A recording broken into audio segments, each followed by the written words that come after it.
So he's started this not-for-profit organization that's devoted to taking insights about people from behavioral economics and using it to create novel policies, interventions, and products. He's affiliated with the National Bureau of Economic Research. He's a founding member of the Poverty Action Lab at MIT. He's a board member of the Bureau of Research in the Economic Analysis of Development, and he's a non-resident fellow at the Center for Global Development. We're really very excited that you're here. And Saugato Datta is a development economist and journalist, and the vice president for international development at Ideas 42. And until recently, he was an economics writer at The Economist and is still an occasional contributor. And I think you're part of the emphasis on actually communicating things accurately as well. So I think that's great. So with no further ado, I'll turn it over to you, Sendhil.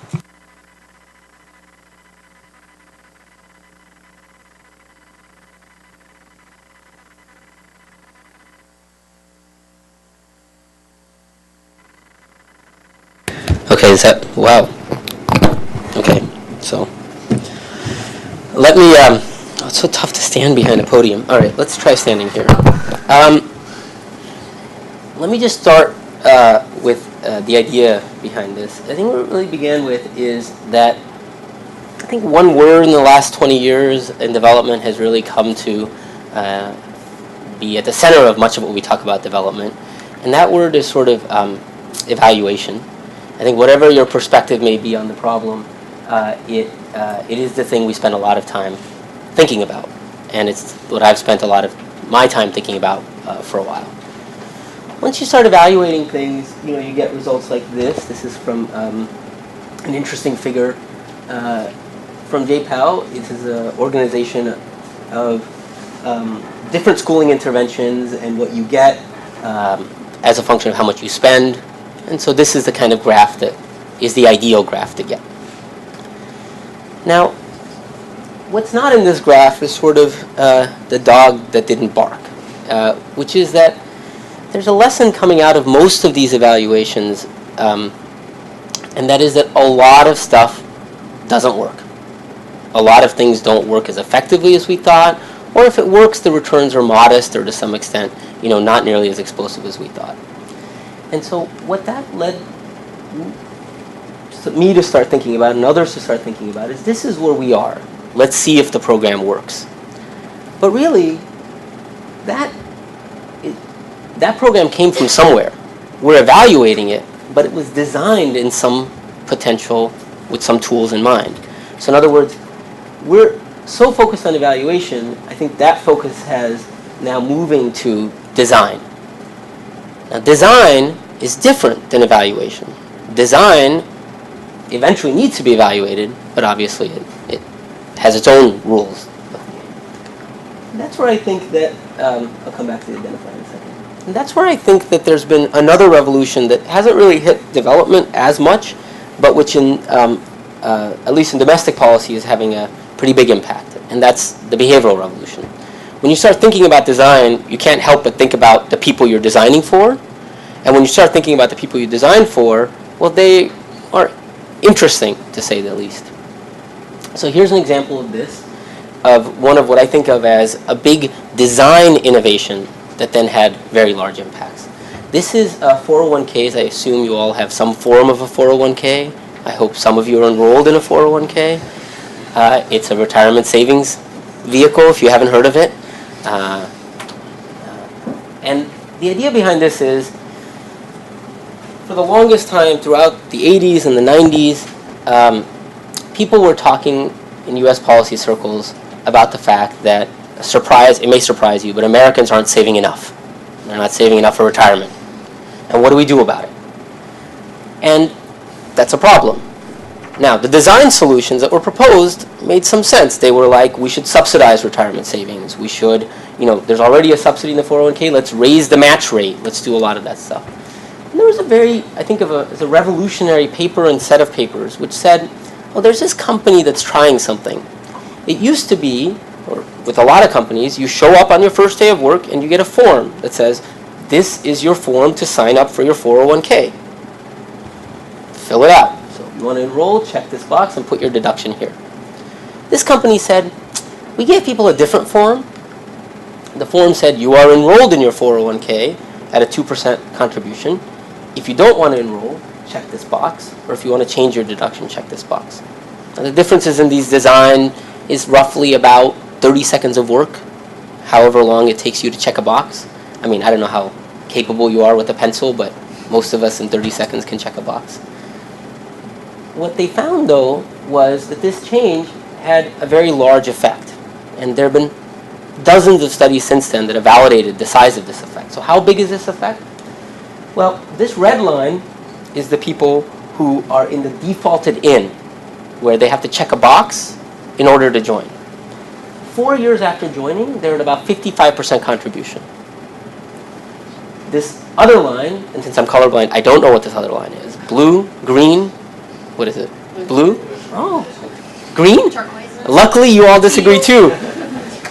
This yellow line is people who are defaulted in. And those people, 4 years after, they're at an 85% contribution rate. That's a 30 percentage point difference. Now, I want to put this in perspective and why I think people are pretty interested in this. 30 percentage points is insanely large. What do I mean by insanely large? Take the largest estimate of how much the interest rate subsidy on savings produces in terms of more people saving. And then ask yourself, what type of subsidy would you have needed to get 30%? A very big one. You would have needed about, we have like a, match up to 5%. You probably would, 1 for 1, you probably would have needed to get to 3 to 1, 4 to 1 matches in order to even get close to scrape the 30%. That's 3 in 10 people. And these effects were persistent 4 years out. Now, this is not just one-off. As a design thing, this led to a change in the pension reform policy. There was a Pension Reform Act. How did it lead to a change? It said, well, we need to get more companies defaulting people in. Now, we can have a discussion about whether this is a good idea or a bad idea, but I'm trying to illustrate how the emphasis here is not on evaluation, it's on design. It's on understanding what the problem is and the underlying behavior and fixing it. Here's another example. There's been a big move in the UK to apply some of these principles. They have what's like a nudge unit, a behavioral insights team, which you may have read about. This is an attempt of that team to get doctors who are not paying taxes or who have some taxes that are owed to pay the taxes. And this is trying to get these doctors to respond, and you'll see that a generic letter had about a 3.77% response. A traditional type of letter, which, this is a letter saying, you need to, a traditional letter which basically said, here's all the stuff you need to do, here's why you need to pay, here's what blah, blah, had about a 21% response. A letter that simplified all of this and actually gave very, very little information had about a 35% response. Interestingly, when you add to that letter a few other behavioral insights, you get no bang. I'm pointing this out for two reasons. First, much like in the 401k situation, notice that if you get the right insight, in this case simplification, you're getting a huge effect. But getting the right insight is not a matter of throwing a bunch of behavioral interventions at the problem, because a lot of behavioral interventions don't work. Does that make sense to everybody? Okay, so the goal I want to ask today is, how do we take this type of approach, what I'm calling behavioral design, and apply it in a meaningful way to development? And I think the key to behavioral design is that it builds on behavioral science insights and producing novel solutions, but it also identifies novel problems, and that's what I'm going to talk about today. So to do that, first I want to talk about what is behavioral economics. And what I want to do is I want to get rid of I think some people who have heard the phrase, and I think this partly has to do with the books on the topic, I think they give a misimpression of behavioral economics. So let me tell you, I think that oftentimes, without intending to, we think that people are like this. And sometimes behavioral economics is thought of as saying people are like this. And I think both views are kind of faulty. I think that the right way of thinking about behavioral economics is that it's sort of people are closer to this. Perfectly reasonable person, but who has made a fairly odd decision. And that is probably the best way to think about behavioral economics. And this picture is also useful because it's not an odd decision that someone else makes. Each of us has made this equivalently odd decision. Perhaps not with the beard, but maybe something else. So let me take a little bit of time to kind of get under the hood of behavioral science and give you sort of a summary of a perspective on how to think about design differently and how to think about diagnosis differently that moves beyond Brad Pitt, not too far beyond Brad Pitt, and which does so, and I'm trying to, this is the one slide that over decades I've tried to summarize behavioral economics into one slide, and I think this is the closest I've come, and I think it's a slide that's worth going back to often. And I think this slide summarizes, I don't know what happened. This slide summarizes behavioral economics pretty well. It summarizes it pretty well because if you look at the people in this picture, are they interested in a workout? How many people feel they are interested in a workout? Raise your hands. Well, that's pretty good. How many people feel they're not interested in a workout? That's pretty good too. There's evidence here for both. There's the 24-hour fitness, which is when they're going to the gym. Pretty good sign that they're taking the escalator up 20 stairs, maybe 10 stairs. Are they really? Sorry, they might be walking up. Really getting that extra right. You got that little motion going.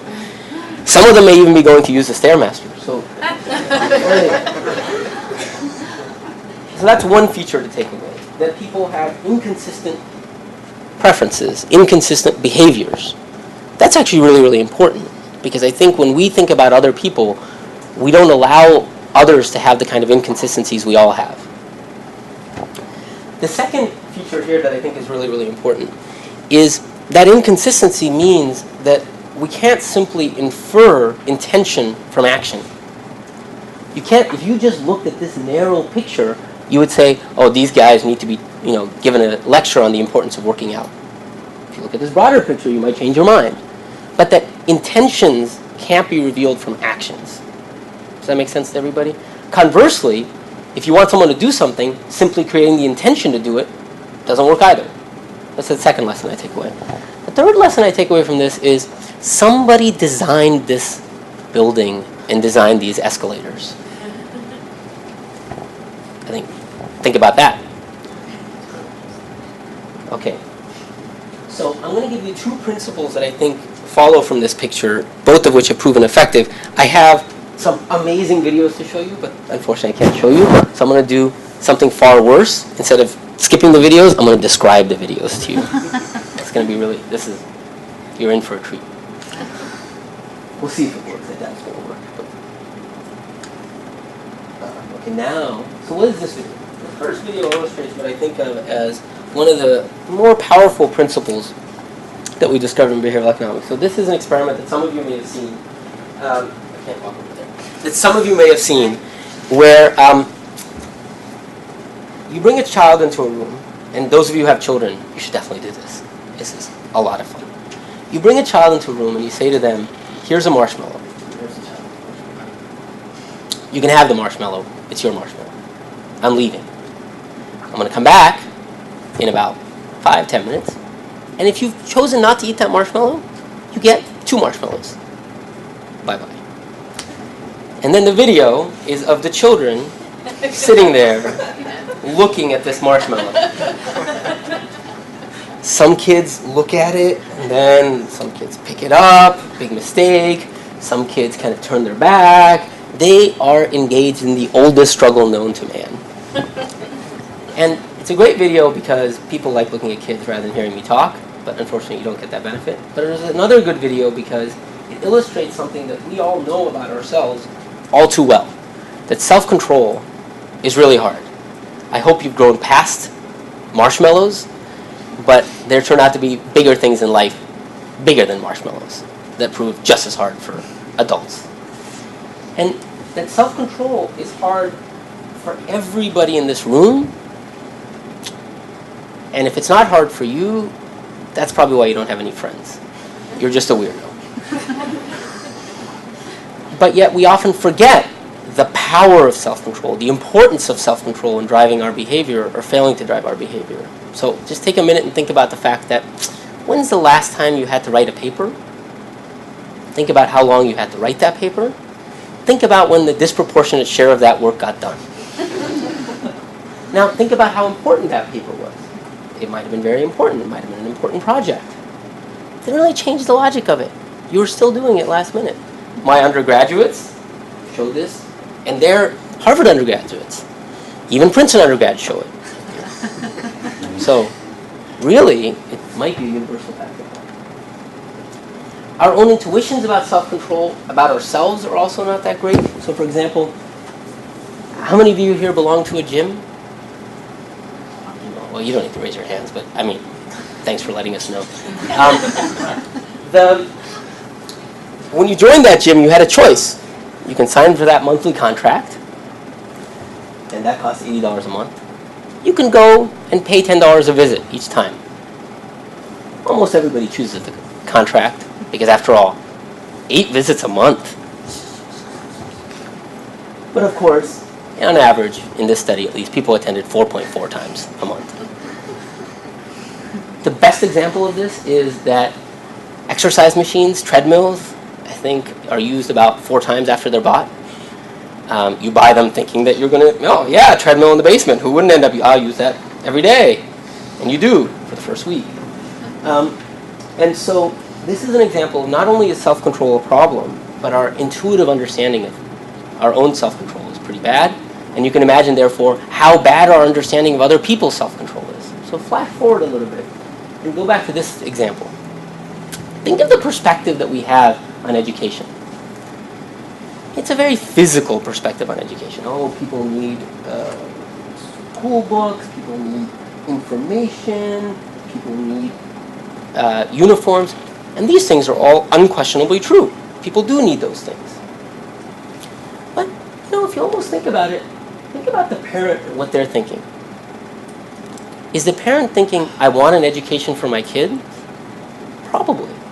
But is that education for their kid that different from your ability to follow through and get up and get working on your paper? Possibly. What I'm trying to say is that if you're living in a village or you're living in an urban area, getting your kid to school every day is an enormous pain in the ass. It's the kind of thing that it is all too easy to let slip a day here, a day there, and eventually fall off the wagon, so to speak. Except this is the wagon of schooling, just like you might have procrastinated and fallen off the wagon of going to the gym. So this is an example of how something as simple as self-control can perhaps change our perspective on one of the bottlenecks that we might overlook. And if you go back to the information intervention, this intervention is really operating on a margin of trying to convince people to do something, which is valuable. But even after we convince people to do something, even after I convince you on the value of going to the gym, you won't go nearly as often as you want to go. And so that's, I think, the core of self-control. This is another video of this place. This would be awesome. Okay, so this is the second principle that I want to illustrate. So this is an experiment that is so robust that when we run executive education classes, we do this. So here's how this works. In this study, there's an experimenter. Subjects are brought in and they're told that it's like a form, like thing like this. Subjects are brought in and they're told, you need to fill out this form, and then you go to the other room where the study begins. So there's a person, and Amanda walks up to me, and I say, I need to get you the form. Here's one form. I need to get you another form. I go down, come back up, give Amanda the form, and she goes right along. And then once Amanda reaches the other room, actually turns out the experiment is over. And we ask Amanda, did you notice anything funny in the original room? And of course, at that point, everyone becomes like Sherlock Holmes. They're like, I think the clock was off by 3 minutes. And in fact, maybe the clock was off by 3 minutes, but there was something else that happened. When I bent down to get the form, Saugato, who was down there, came back up. And it was not me handing the form to to Amanda, it was Saugato handing the form to Amanda. And in fact, people don't notice this. A lot of people don't notice this. And this is such a robust effect. When we enroll people and they come in for our exec ed, we do this to them. And so instead of showing this video, we show them the video of themselves doing it. It's such a robust effect. If you have a couple of friends, and for your sake, I really hope you have a couple of friends, you can go down the street, and one of you, like I can go up and ask somebody, hey, I need to know where DuPont Circle is. And while the person is answering me, your two friends walk between me and the person I'm asking directions for with the door or something they're carrying, and I swap with one of them, and you'll see the person continues giving directions to this stranger as if it was the same person. Now, what is this? Psychologists call this change blindness, which is a nice phrase, and it's an interesting phenomenon. I think it's actually very poorly named. It's poorly named because the name implies that we ought to have noticed. How could, you're blind if you don't notice. In fact, I would say the opposite. I would say, why would you notice? What kind of weirdo are you that you're spending, of all the millions of pieces of information that you might be processing, this is the piece of information that you're processing? Is this the same person I was talking to 2 seconds ago? No, your attention is limited. That's what these things teach you. And just like self-control is limited, this is another scarce resource. Attention is something that we don't have endless supplies of. In fact, we have very limited supplies of it. If you think of the one thing that you have that you are most constrained in, it's not even time, it's the things you can focus on at any point in your life. The fact that attention is limited has a lot of consequences. One consequence is that a lot of activities that you think people are attending to, they're not, because they're thinking about something else. Here's an example on eating. If you go to, and this is a really interesting experiment that was done. If you go to one of those, what are they called, all-you-can-eat buffet lines. So in this experiment, they went to the line, and some people got a small plate. Some people got a medium-sized plate. Some people got a large plate. That's it. That's the only difference that we had. It turned out that simply having a large plate versus a small plate affected the total amount of calories they consumed by about 30%. They didn't intend to eat more. They just weren't attending to what they were doing. They had the plate. They were just, or maybe they were talking to the person next to them. Maybe they were thinking about something else. They just filled up their plate and ate what was in front of them. But that mindless behavior means that you get these perverse outcomes. The plate size influences how much you eat. The most extreme of this is the same researcher has an experiment where he has people eating soup, but it turns out that the bowl is structured so that under it there's a tube, and it keeps refilling, and you can get people to eat 3-4 bowls of soup just sitting there talking and doing whatever they're doing. Now, mindless behavior is pretty important, and limited attention is pretty important. This is a project we did with seaweed farmers. Now, I don't know, I assume you're all pretty expert in seaweed farming, but if you're not, for those of you few who are not, this is how seaweed farming works. It's farmed on lines. It's farmed in the ocean, basically. And to make a long story short, this is something people have been doing for a long time. And there are many dimensions to how you might farm seaweed. Many, many dimensions. How big should the initial pod be that you attach? What should be the distance between the pods? And you can just keep going. How do you deal with the fact that there are heavy waves, light waves, etc.? Just like you might have trouble attending to a lot of things, something like this farm production technology has so many dimensions that you might focus on.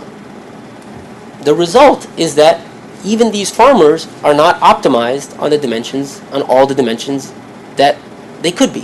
Why? Because if you don't notice a dimension and you're not focusing on it, you won't optimize on it. And what we found was, in fact, is that if you look at the pod size, getting the right pod size can increase profits by about 20%. It turns out that not only are farmers not at the right pod size, when you ask them what their pod size is, they don't know.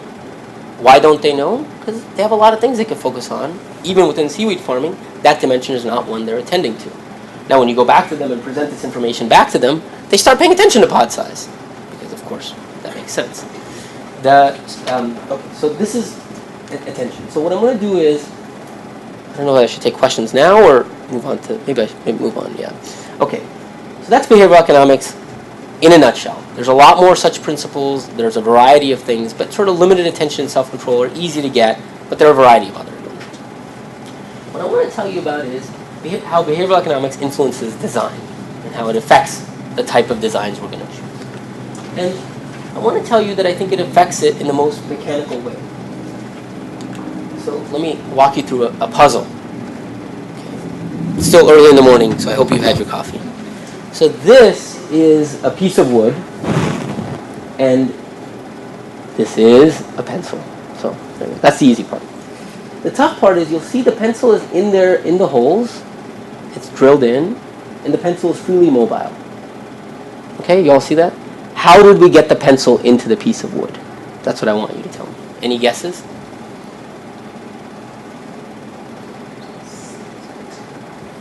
Go ahead. Right, so perhaps I'm tricking you, and in fact there's sort of a hole or on the other side that you can't see. I've cut something out. I put the pencil in and sealed it back. Maybe I didn't even seal it because I'm not showing you that side. But no, I'm not cheating you in that way, unfortunately. Any other ideas? Yeah. Did you make the pencil inside the mold? Did I make the pencil inside the wood? I want to tell you, if I had that kind of skill, I would not be working in what I'm working in. I would be doing something far more valuable to society, making pencils in lots of objects. Yeah. You guys, look, just because you're in development doesn't mean you have to think everyone is trying to cheat you. No, I'm not cheating you. The pencil was not cut in pieces and put back in.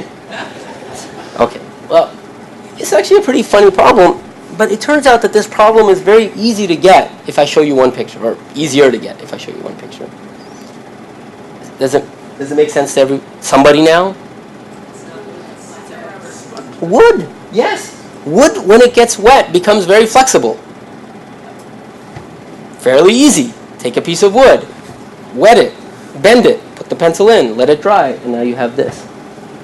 So what happened? Well, that's a really obvious thing. But it's an obvious thing that you overlooked because you had a representation of the problem. You represented wood in a certain way. It's a solid object. Once represented that way, of course, this is a puzzle. How do you get this into a solid object?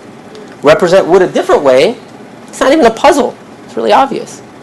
Like if this had been a piece of rubber, nobody would have said it. We would have been like, of course, you bent it and put it in. What's the big deal? There's a lesson here that I often keep in mind, which is that, the diagnoses that we have of a problem, implicitly or explicitly, lead to the solutions that we design.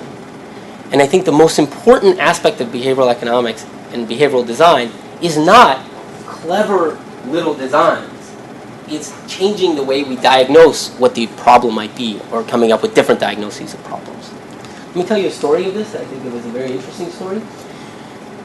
People who work in aviation realized this actually quite a long time ago. This is from the World War II.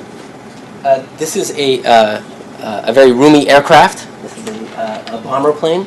And it turned out they were having trouble with these B-15s, I think, and B-17s. As pilots had landed, once they were on the ground, they would retract the landing gear.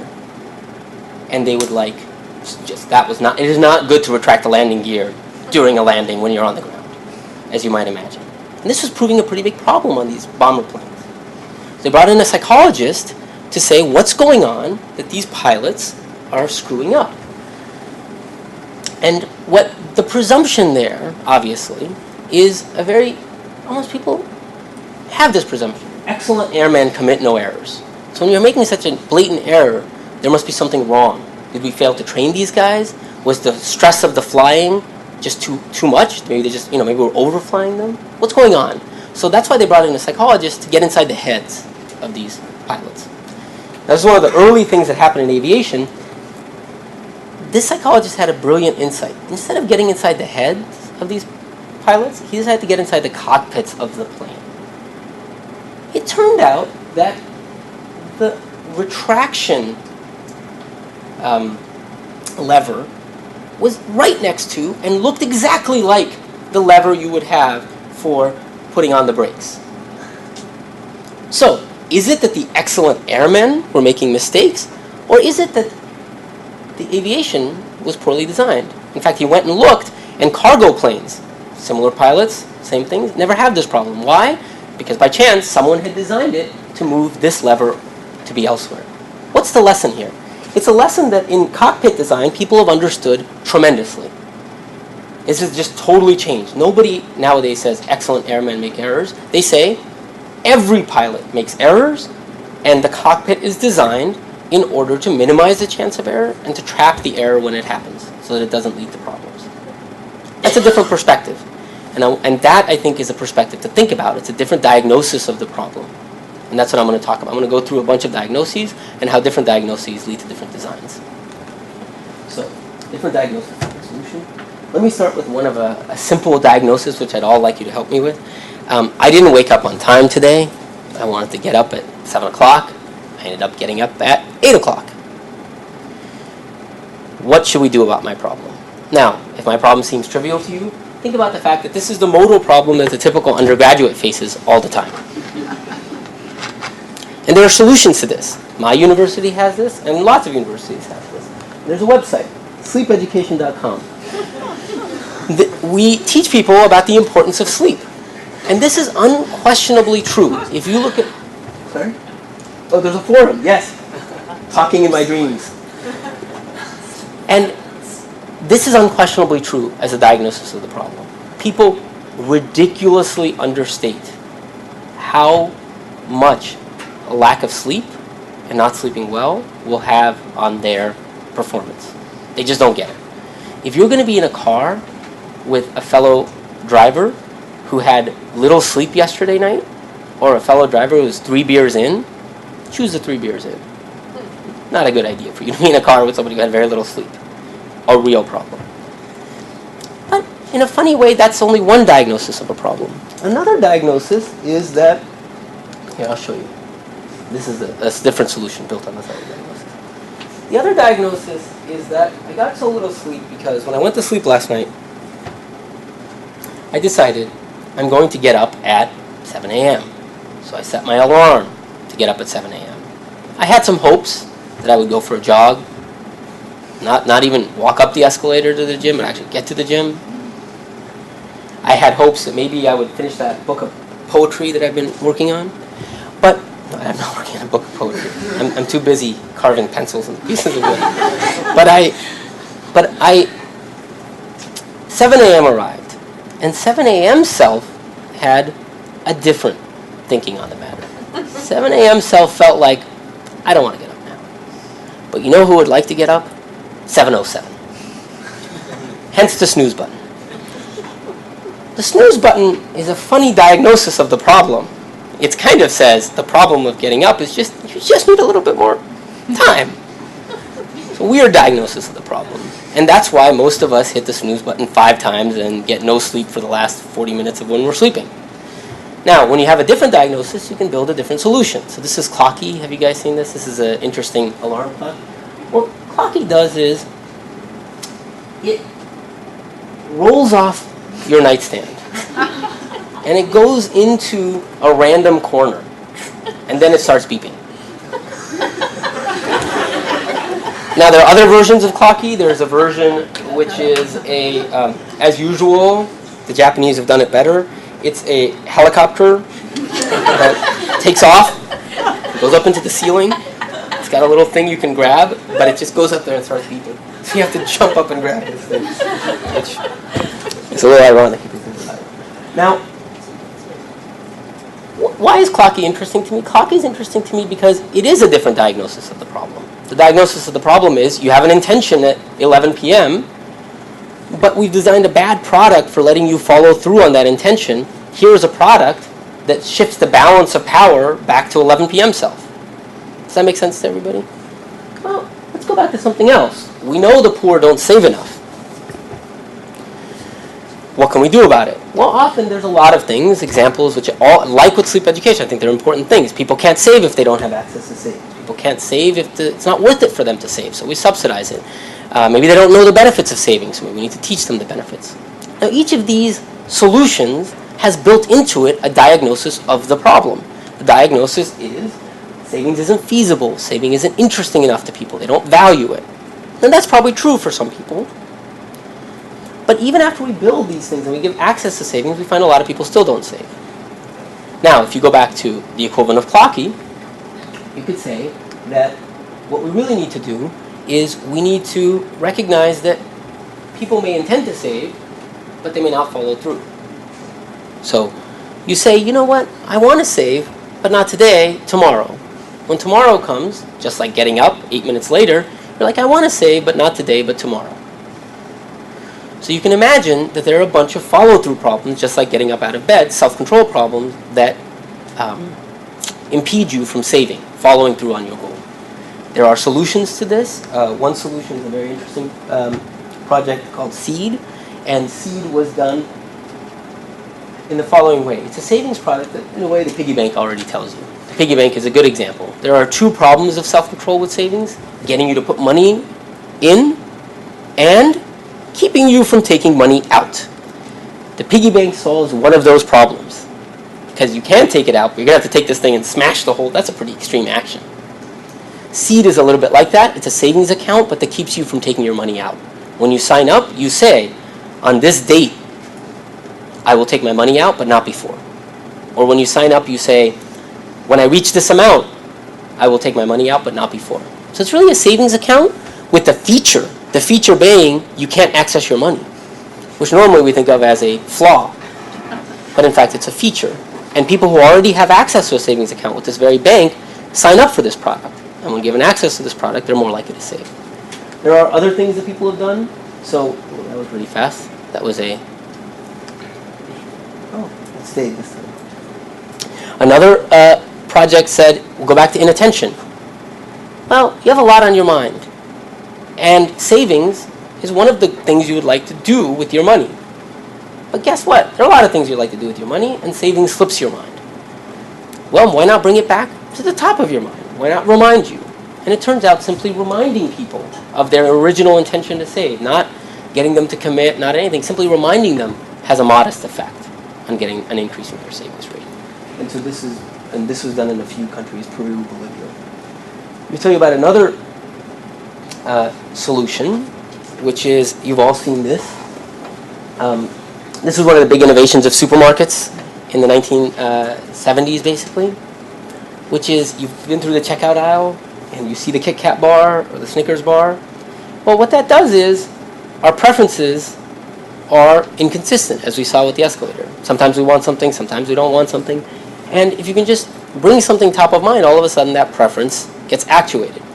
You may not have wanted a candy bar, but now that you see this, you're like, oh, yeah, that Kit Kat looks really good. And so you buy it.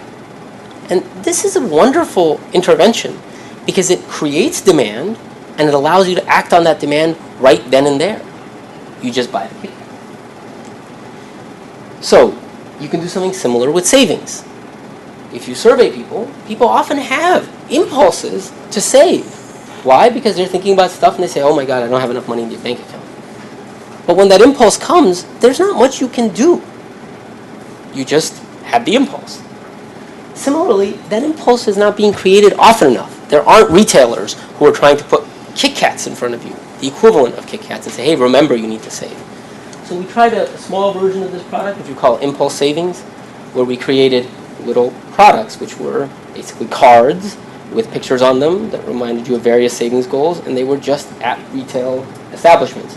And when people walk by, they say, oh, I do need to save. But then just like the Kit Kat, they buy the card. What buying the card is money on the back end that's being transferred from whatever source they bought it with, cash or an account, into a savings account. And it turned out a lot of people engaged in quite a bit of impulse savings. Those are some changes in design. Here's a set of very interesting studies that people have done on why people don't use fertilizer. This is a very common problem in agriculture. We know, for example, in Africa, there's very little use of fertilizer, and estimates suggest that they have sort of 70% plus rate of return. So why don't people use it? We could have gone through the same situation here as well, just as we did with savings. Maybe the benefits of fertilizer use aren't what you've estimated. Maybe that there is a lack of information about the benefits of fertilizer. Maybe people don't know.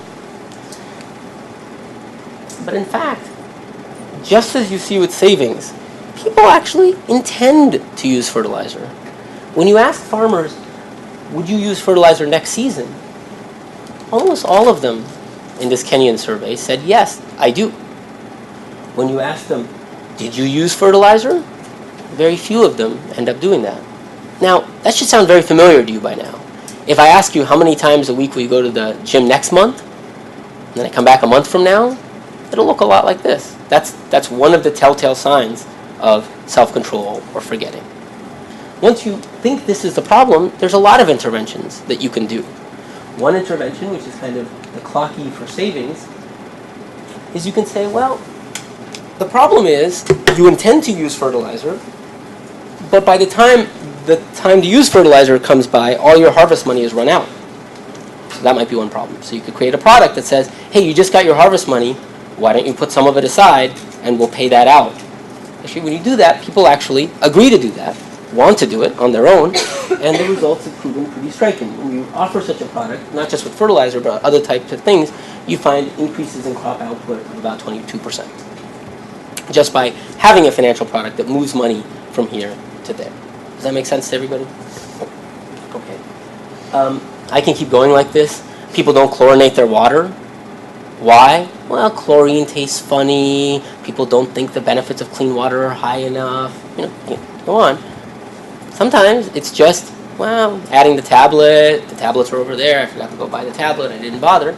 And so if you get rid of some of that, you can get people to chlorinate a lot. This is an interesting project where what they did was they simply put a dispenser with chlorine at the well where people go to get water. Huge effects on people actually now using chlorine. Why? Because it's a very mechanical activity. You just got the water, you just get it right then and there. You've gotten rid of that one little step in order to. Let me give you my final favorite example. It's a problem that I think really illustrates for me at least, the importance of thinking about behavioral problems. If I had told you in 1990 that we would in 2012 have, HIV, this deadly disease that looks like it's sweeping through the world, is going to have, if not a cure, a set of drugs that will make it quite manageable, that Magic Johnson would still be alive and be completely healthy as far as anyone looking at him could tell. We would think that would be a striking victory of medical science. And it is a striking victory of medical science. But then if I told you, but still, many, many millions of people are dying, you would think that's a failure of the social system to get these drugs to people who need it. That's ridiculous. In fact, that's not what's happened. We have the drugs, people have access to the drugs, and still people are dying. Now, I'm not saying there aren't access problems left. There are surely access problems, but even when we solve... And the reason, of course, is somewhat obvious. For the drug to be effective, people need to take it. And people don't take the drugs. This is not about HIV. Diabetics don't take their medication. People who have tuberculosis don't take their medication. It's so extreme that our preferred method for delivering tuberculosis medication is showing up at people's doors every day, handing them a pill, watching them take it, and going home. The expense of tuberculosis medication is not the pill. It's the guy showing up at your door 30 times. That's crazy. The problem of adherence is strikingly large. So, what's an example? So, one way of solving the adherence problem is to get to the heart of what generates the adherence problem and diagnose it.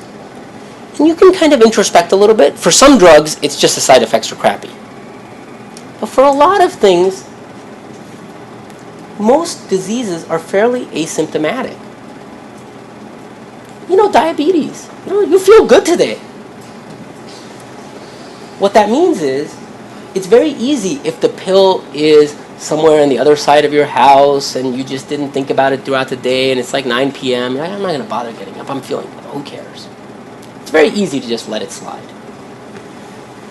So how do we let people to not let it slide? Well, we can take this pill bottle and we can modify it a little bit. How do we modify it? Well, this is a product called Glowcaps. And it does something, I often think of it like your passive-aggressive friend who kind of needs a lot of attention. Like, hey, I wrote to you, I haven't heard from you in a while.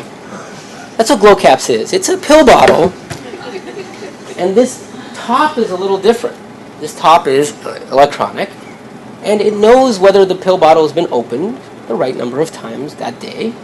And if it hasn't, like your passive-aggressive friend, it kind of starts beeping, glowing at first. That's the name Glowcaps. That's the light. Then it starts beeping. And it sends a text message to your phone.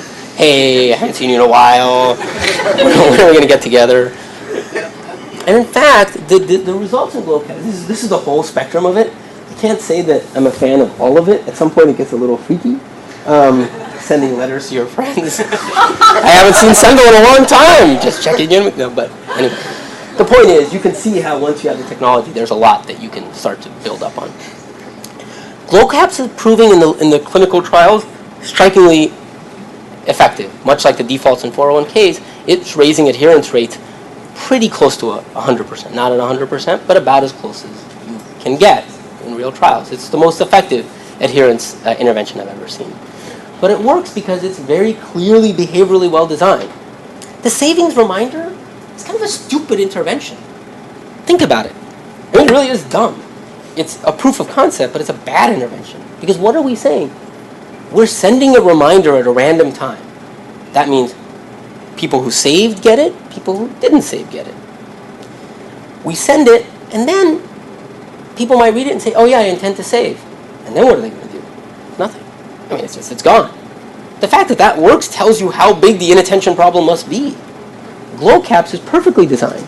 Why? It reminds you only if it needs reminding.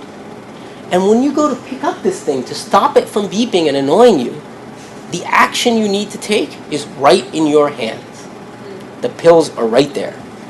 So to me, Glowcaps is both an example of a different diagnosis, but of the importance of design, of very carefully understanding what you diagnosed and designing the right solution.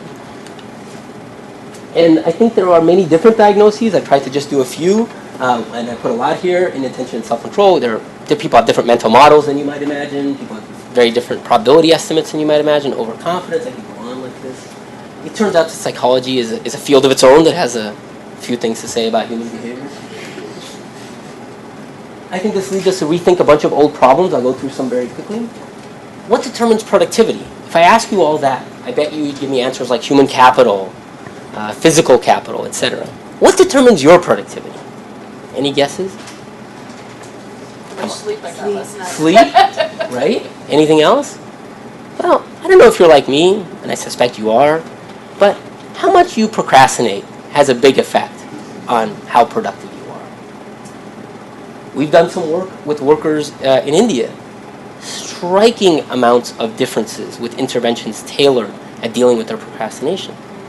Think about a farmer. You think you have a hard job? You at least have a boss or somebody who's waiting for that deadline. Think about a farmer who owns their own land. They are all on their own. The only deadline they have is that deadline where the crops need to be planted and the crops need to be harvested. But everything else that you need to do, you need to get up in the morning and go and weed and whatever. It's a hot day. It's hard sometimes to get up and do these activities. So what determines productivity? On top of all the things that you said, I would say, what are the institutions we have that facilitate or deal with procrastination? I can go on like this. Why do teacher service workers not? We'll come back later. So this is what I hope I've tried to put on you. Different diagnosis lead to different solutions. Final thing I want to say, once you've done this, you start to go back and identify new problems, things that we often overlook. My favorite example of this is, once I told you all of that about fertilizer, well then why are we thinking so hard about new technologies? If we know self-control is a problem, why don't we go back and look at all of those, not old technologies, just production function features that require self-control? I told you the story of the farmer. Well, it turns out, you know what a lot of farmers don't end up doing very efficiently? Weeding. Some agronomists estimate pretty high losses. And the estimates vary, but let's say 25 to 50% of crop loss coming in certain areas of Asia, coming from failure to weed. All these farmers know that weeds are bad for crops. But weeding a rice field is a pretty painful, back-busting, disgusting activity. It's very, very easy on a hot day to say, you know what, I'll weed tomorrow.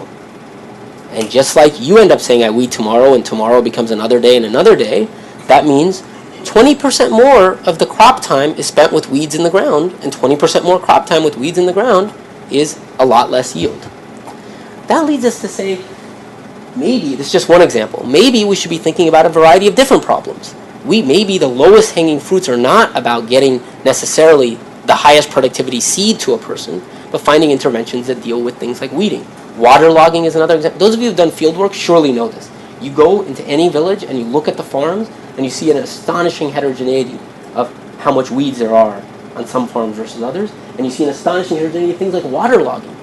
there was a big rain, and there was a bust a little bit and now I'm blanking, but the dam, for lack of a better word, kind of fell through a little bit, and now part of the crop is waterlogged, and no one's dealt with it. Why?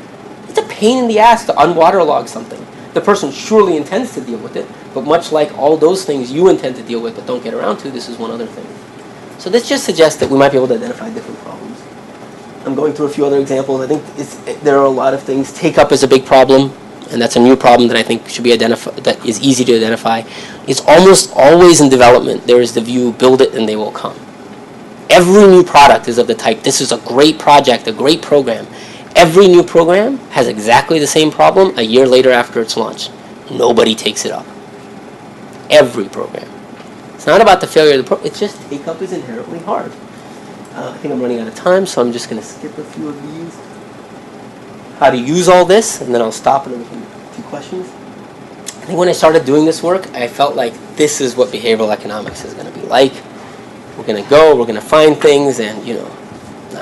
It turns out that some days it felt it's a little bit like this, and it's actually a little closer to this.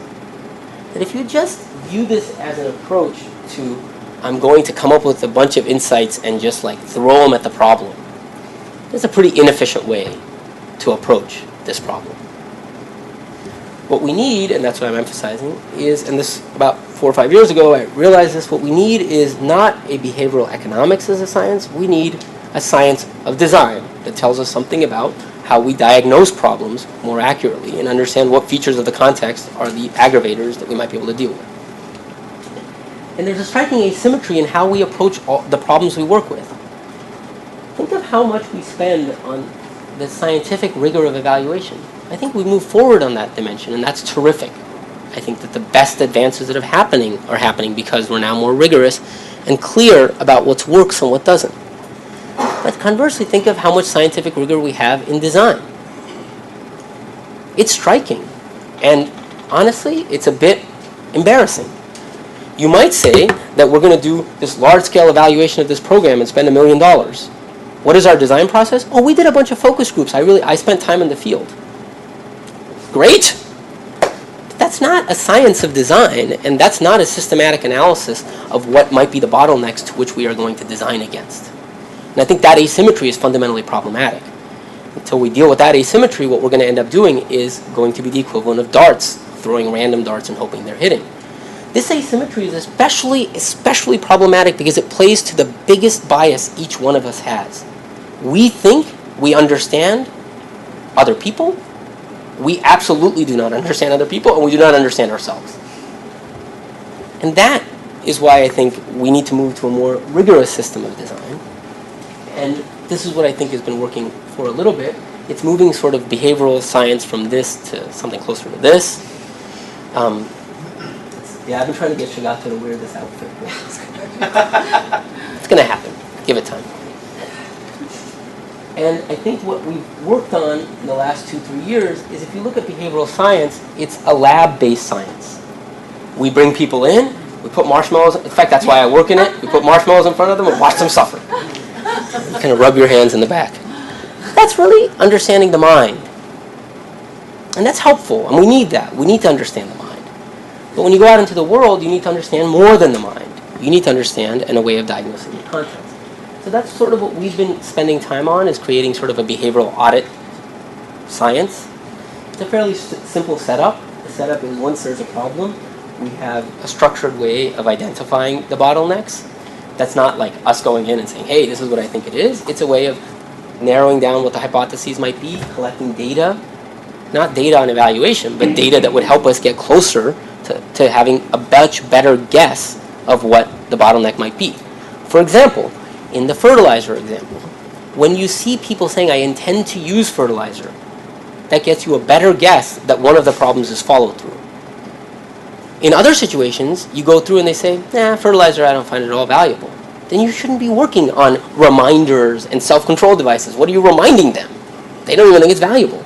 That's just one example of the breakdown, but there are a variety of other breakdowns where you can create intermediate data diagnostics that help you get a much better and accurate guess of the nature of the psychological bottleneck. Once you have that, you can design a solution against that bottleneck, and then, of course, test, because we know that whatever your guess might be, it's still informed guess. And I think the next steps is, for us, is to sort of, it's a conversation. We've been doing this extensively in the domestic space, and now we're trying to figure out how to do it much more internationally, so I'm eager to learn together. I'm also eager to take a methodology like we have with the audits and do audits in the development context. We've done that with a bunch of government programs in the US, and it's proven highly enlightening. The audit methodology has gotten better, but it's also, you see some fairly low-hanging fruit that people hadn't noticed on their own. And so I think that's the next step. And okay, thank you. I think that's all.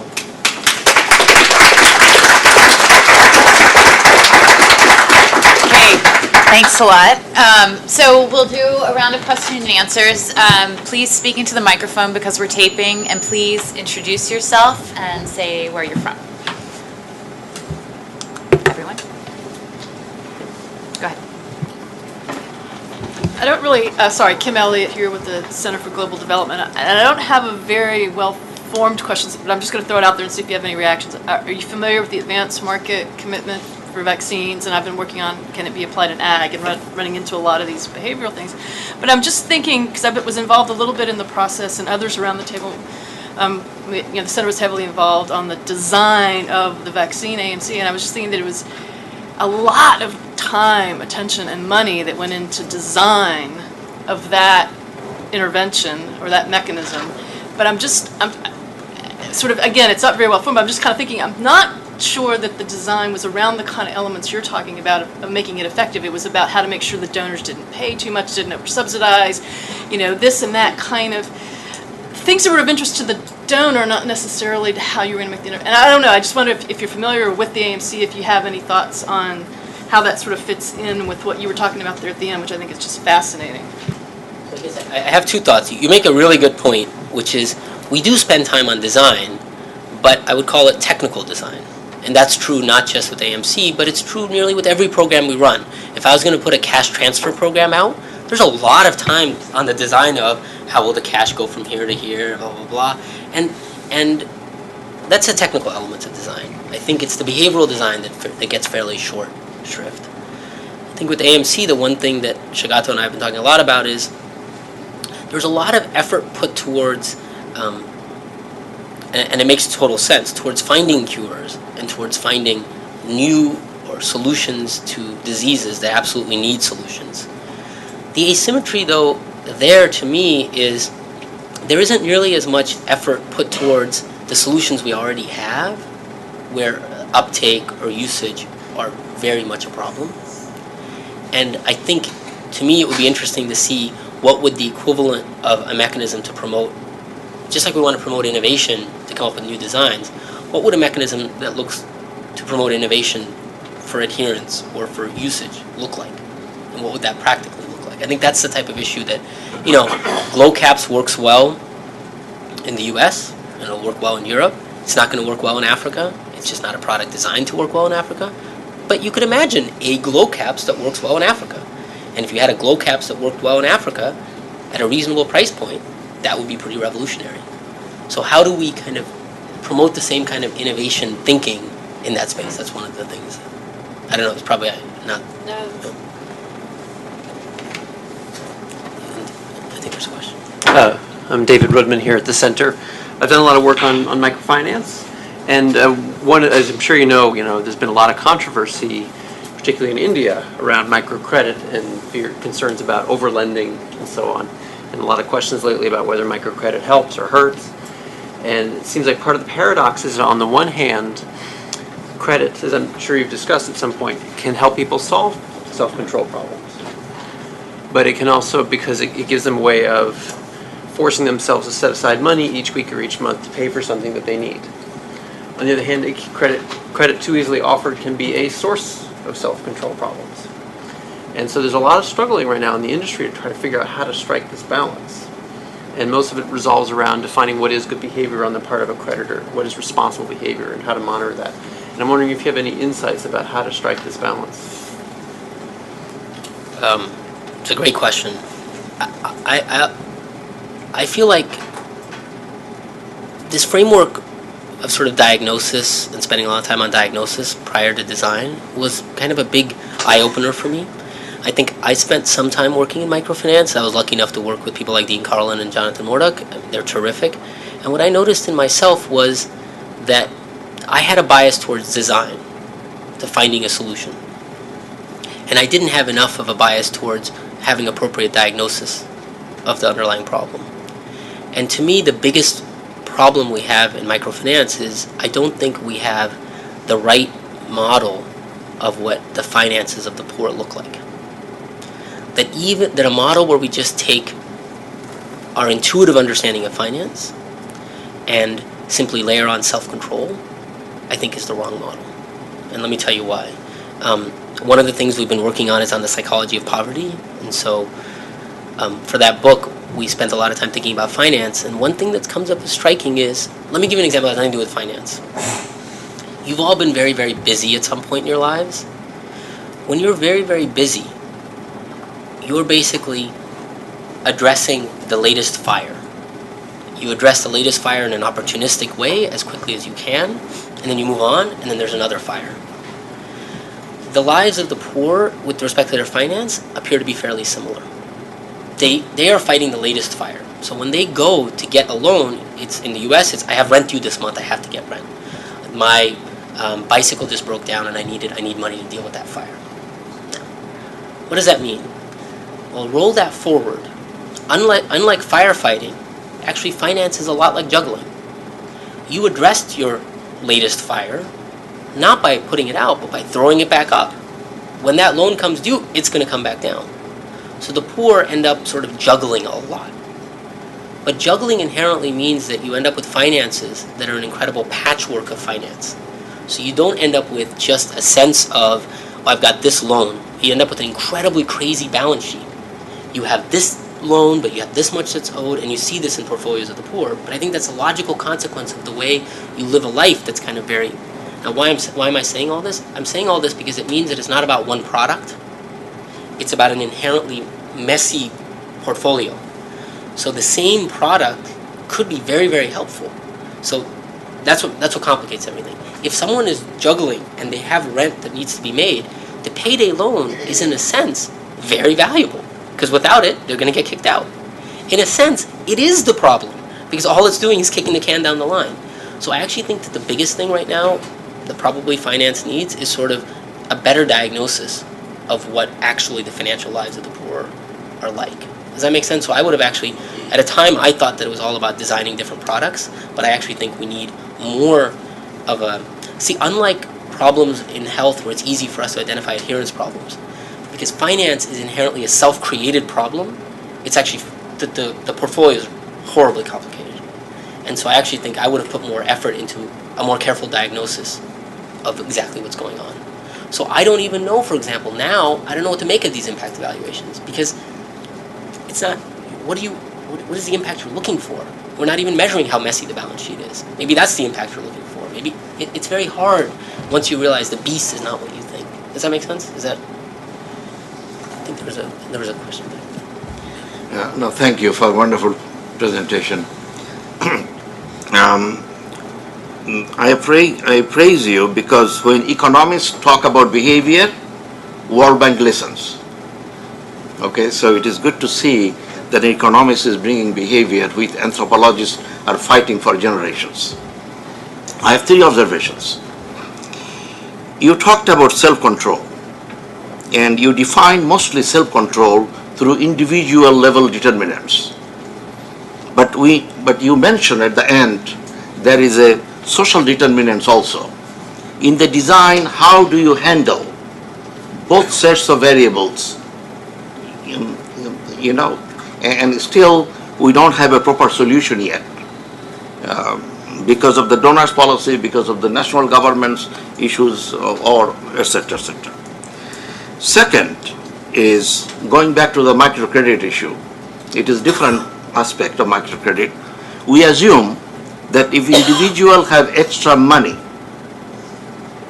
then they will spend on development, particularly health, because I'm from health sector. But it is not happening. It is very difficult to measure that whether microcredit really can improve health or to what degree. I know they have a better access to health services. Some studies showed that. Third is, you talked about design experts. Do you mean that design experts should be only economists, or can economists accommodate design experts from other disciplines? Or design itself is a science which needs experts from different disciplines? So let me go end to back. I have fundamentally believe design itself needs its own science and it needs its own expertise. And the reason I'm saying that is because it is very different to the disciplines as they're structured are structured to understand various things. There's very few disciplines that are structured to use insights from a variety of different disciplines, whether it's qualitative field work or whether it's whatever, into a single question of what I call the science of context, into understanding how the context is working. We can have a longer conversation about that. I'll just say two things about the other parts, though. This goes back a little bit to your question. One of the lessons I take away in understanding the finances of the poor at a deeper level is that money is not money. There is no notion of money. So that when we say the poor have more money, that's a meaningless statement. It's meaningless because money at a certain time is very different than money at a different time. Money in a certain amount is different than money paid out in smaller amounts. Money just does not exist the way we tend to think it exists. So for example, money and the availability of credit right around school fee time is a very different money than money and credit that comes in a month before your next harvest when you're short on cash for a variety of things. It's different, or when it comes in around festival time. So money does not have that unit. And so when we say money is not spent on health, it's almost like I feel like we're not phrasing the problem correctly. We need to understand which money will be and which money won't be spent on health. It's just not. Does that make sense? Self-control, I gotta say this last one because this is great. You're totally right about the social parts of self-control. My favorite example of this is the way farmers plant rice. So that's an individual production activity. And in economics, we think when you can do something individually, that's good, because when you do something in a team, it creates externalities. In fact, people go out of their way to plant rice in teams. There's no production gain in planting rice in a team, but there is a self-control gain, because you all get in a line and you all walk in lockstep. So you're going to walk at a certain pace. It's just easier to work with someone next to you working at a certain pace. And there are quite a few examples of this. I don't know if you've heard a lot of music serves the same purpose, because you keep going at the same beat. And I think there is. The social element is pretty big. Anyways, just did you guys? I'm Rena Eichler, sorry,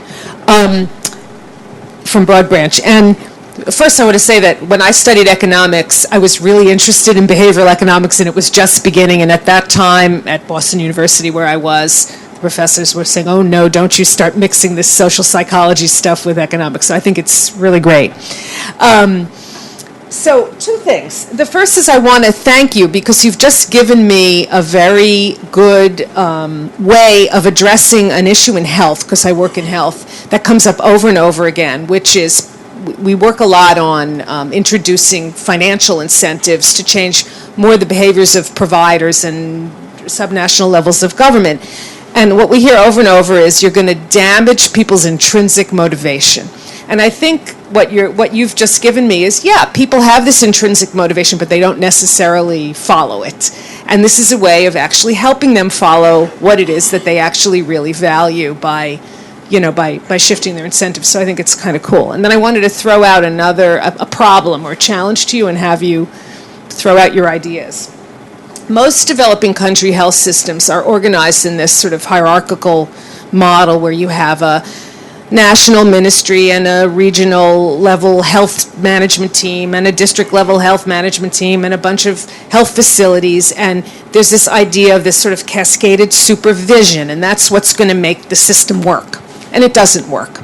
So we're wondering, part of the way a lot of my team has tried to deal with this is it's kind of coming from principal agent theory, is that you want to kind of change incentives so it becomes in the lower level's best interest to do what it is that you want them to do. It works some, but you can't specify everything. And I'd love to hear your ideas on sort of how to to think about the functions that supervision is supposed to achieve and how to best think about going about diagnosing this and finding maybe a new solution to making that kind of enabling support work. I'll just talk a little bit about the last one. I've been struck at how, you're right, the principal agent model governs our understanding of organizations and especially in development. That's clearly missing some important pieces. If you just look to the corporate sector, very few great managers manage just through incentives.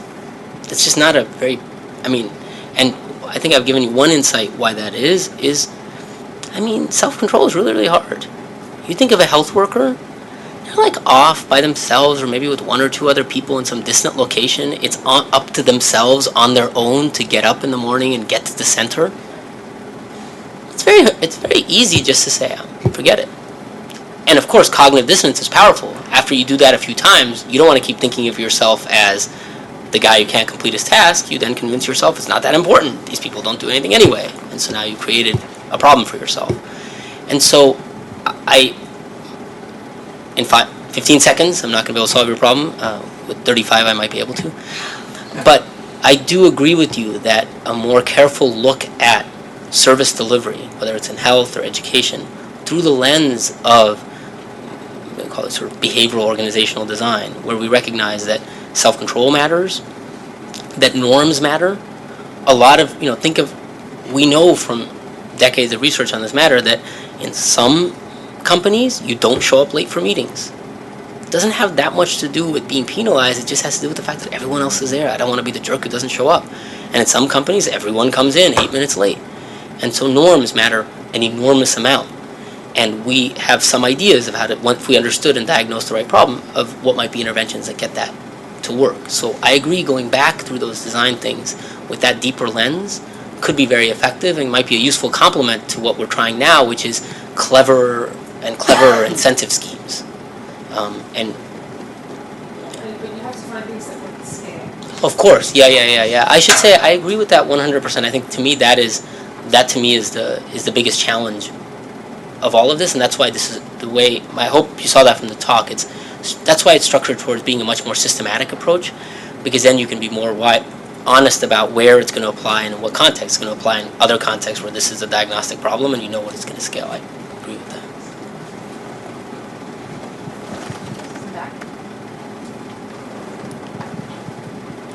Hi, Sendhil. Kate McKee from CCAP. I wanted to follow up on David's questions and your kind of line of thinking on financial services for the poor. So I'd love to hear your coolest idea on what comes from the work you've been doing with Eldar Shafir on sort of the psychology of scarcity as applied to microfinance. And then your comments about uptake always being less than expected. So we're trying to explore the role that trust plays in the decision to kind of cross the border and do formal financial services instead of informal. So any kind of insight on that. And then finally, your coolest idea on insights from behavioral research as they affect efforts to actually do consumer protection policy for poorer people in the financial services area. I'll go through quickly. The work with Eldar, just to give some background, is work on what we call the psychology of scarcity. It turns out that people, when they have very little, all behave very similarly. And what I mean by that is the poor, the busy, the experience of scarcity has the same psychological reaction. Of course, the consequences differ because one is a more extreme form of scarcity, but that it's all the same mechanism.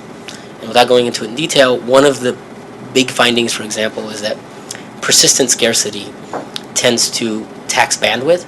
So the same person, for example, when they're poor, is significantly dumber and has less self-control than that same person when they're rich.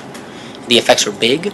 So a month before harvest, people lose about 13 IQ points. For those of you who are counting, 13 IQ points is the difference between normal and borderline genius, or normal and borderline retarded, depending on how you want to think about it. And so these are big effects.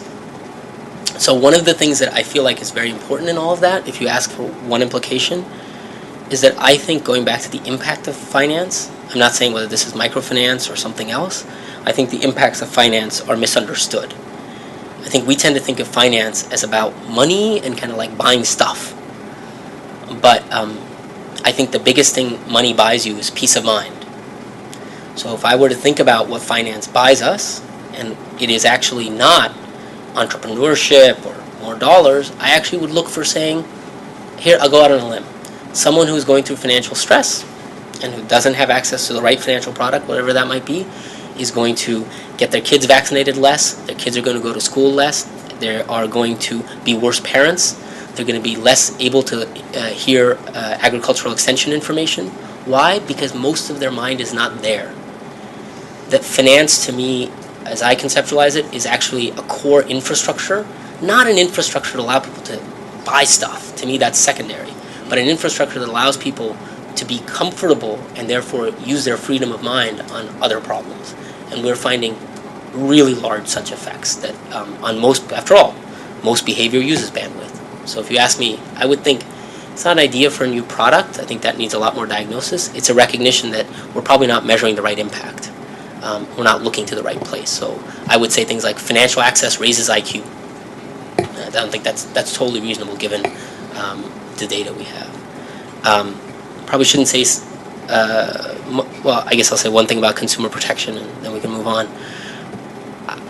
I think what is striking to me is that there's a lot of solutions to consumer protection that come from a top-down government approach, but I think that there's probably quite a bit of demand for privatizing consumer protection.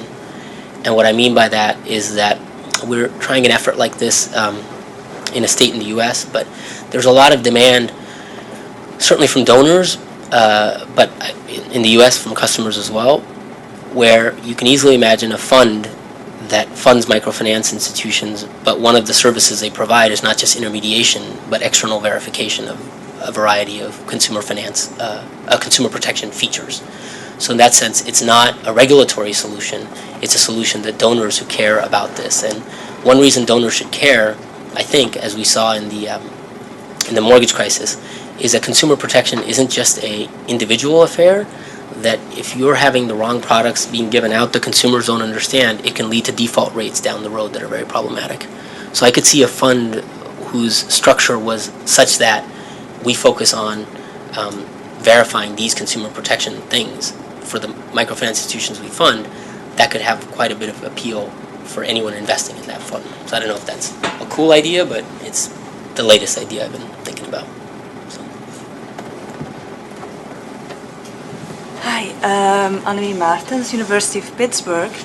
I was intrigued by a particular part of your presentation today, which was the diagnostic part. So I'm currently trying to start a new project in India, which is on adult literacy. And as you probably know, it's very difficult to somehow get women or men into these adult literacy programs and to keep them there. So far, what has been done by governments is doing these recruitment drives, really going door to door, trying to convince people to come to this adult literacy class. But then even then, it's difficult to keep them there. And one part of the project that we were thinking of doing was, even though we were mostly interested in the effects of these programs on household decision making, we were also thinking of trying to understand the participation decision. And I like your idea of trying to, and we did exactly what you said we shouldn't be doing, was we now thought about, okay, let's do some focus group, qualitative interviews, let's start this project with some kind of a qualitative survey, maybe some observation, trying to understand why these people are not showing up. But I like your idea of putting it more formally and actually a data collection, maybe in the baseline data collection, but I'm not convinced that the way, I mean, that example, that question that you stated us, which was, are you planning to use fertilizers versus are you actually using it, I'm not sure whether this is really capturing it, because there's a would and a should element to it, to that question, right?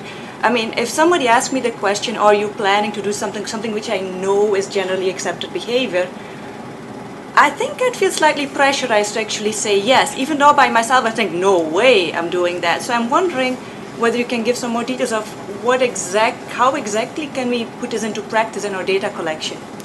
So I would say that in some sense, I would have put this into, I would have structured the project differently. I would have structured it, putting it to the baseline is almost too late. It's like you have to understand what are the design constraints that I'm operating in, and then have a process which is just that. I agree with you about the would and the should. It's a great point. And so the way we tend to structure these things is, in the diagnostic tool, one type of question might be, do you plan to? A different kind of question might be to get more at the should. And you'd be surprised, a lot of things that you think are aspirational are not aspirational to people. It's just things that are enlightening. It's not, people don't believe what you believe. I can fast forward a little bit and tell you what I think you might find if you did all of this. I mean, it's hard for me to go through the whole process, but because it's been done for another type of education, which is financial education. So Antoinette Shore, who we work with, did this for a financial education project. And I think the answer is fairly, like a lot of things, fairly obvious after the fact, if you think about it. So some take-up problems are of the type that it's just you had hurdles and snags and take-up, and that was the problem. Sometimes when you're selling a product that nobody wants to buy, it's the product that's the problem. And that's what turned out to be with financial education. I'm not interested in financial education. That sounds tedious. In fact, it sounds downright boring. And guess what? Most people agree. It's tedious and downright boring. And so what that then suggests is, that's the bottleneck. Well, there are ways you can make it more manageable. So she's created a whole curriculum around financial heuristics, which are a way to not teach people finance, but to teach people interesting rules of thumb for running their business. And those rules, we can talk about how she sources the rules of thumb, et cetera, et cetera. Now, what is the point there? The point is, my guess is if you did something similar for literacy, it wouldn't be as extreme as financial education. I bet you're right. A lot of people feel they should know it.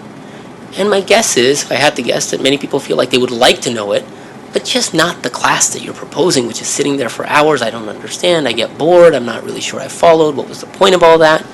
So that would suggest to me to go back to the drawing board on the content, and even on the structure of what is the design. Is it this educational program that is people sitting for 3-4 hours, and not making small changes like making it fun or whatever, but going back to the drawing board and saying, given the lives of the person, these are the useful hours that they have available.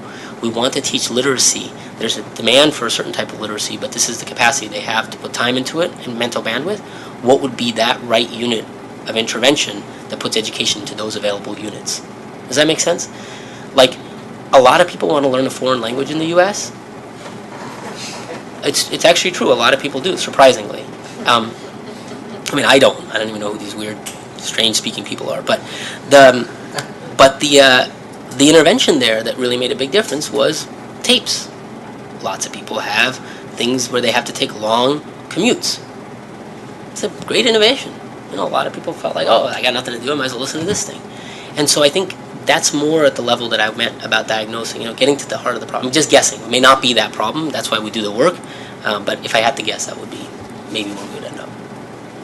We're going to take one more question from Oren, and then we're going to wrap up. Sorry. Thanks. Oren Levine, I'm a visiting fellow here at CGD and a professor of international health when I'm not here. And which makes me think that one of the areas that people should study are academics in behavioral economics, because I just think they're the most incentive-driven people that I've ever seen. But they spend half their time trying to figure out what the incentives really are, and the other time trying to follow them. But I was thinking about the question of this diagnostic and this diagnosis, because it does make a lot of sense to me.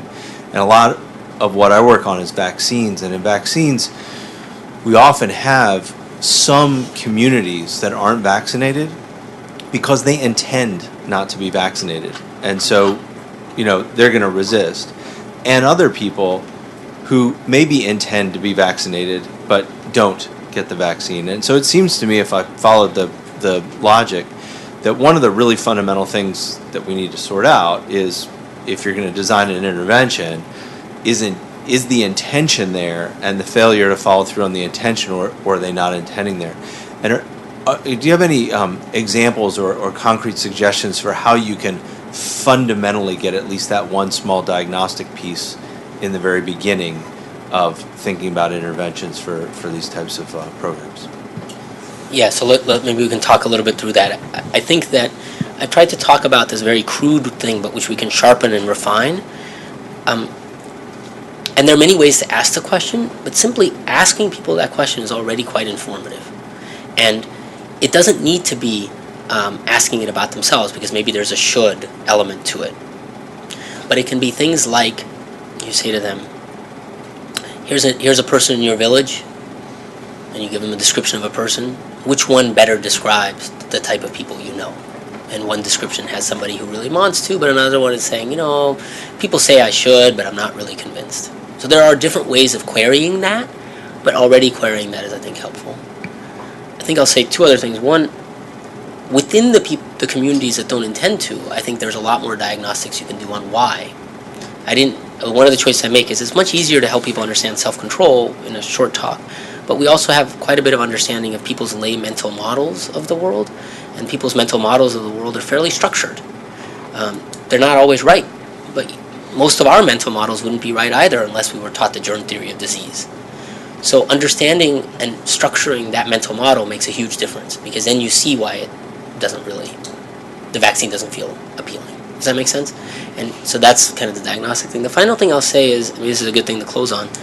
To me, the real distinction between the way I'm thinking about these problems right now and the way I might have 2-3 years ago is that I think an intervention focus is ultimately limiting for scale and for success as a production function. It's limiting for scale because when you just throw stuff, you don't have a sort of a theory of change that you can map in and say, like, your analysis is perfect. If we said, look, there are these different bottlenecks that happen, and they happen at this distribution and in different places, then we know certain interventions that are successful in certain places, well, that's because they had this type of population, and we know where to make them work elsewhere, but we know they also won't work in these 1/3 or 2/3 of the rest of the world. And that's fine. At least now so the idea of, I think, moving past interventions back to understanding and the analytics of the situation, I think is probably pretty important. Want to deal with scale, external validity, and all of those concerns. So, thank you very much. Okay, thanks.